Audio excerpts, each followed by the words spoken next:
সকাল থেকে কি করবো বুঝতে আর না পেরে শেষমেশ 1-1:30টার সময় আমার আর ছেলের মাথায় ফোন উঠেছে যে চলো আমরা বাবার জন্য, মানে ও বাবার জন্য আর আমি হাজব্যান্ডের জন্য কিছু একটা করি।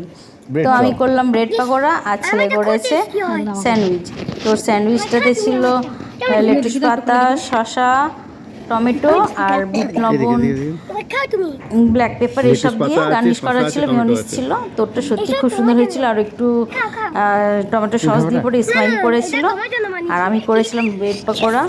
তো ওটা আমার হাজবেন্ডের সত্যি খুব ভালো লেগেছিল, বলছে ওটা একটু মানে অয়েলি নেই আর হেলদি ফুড।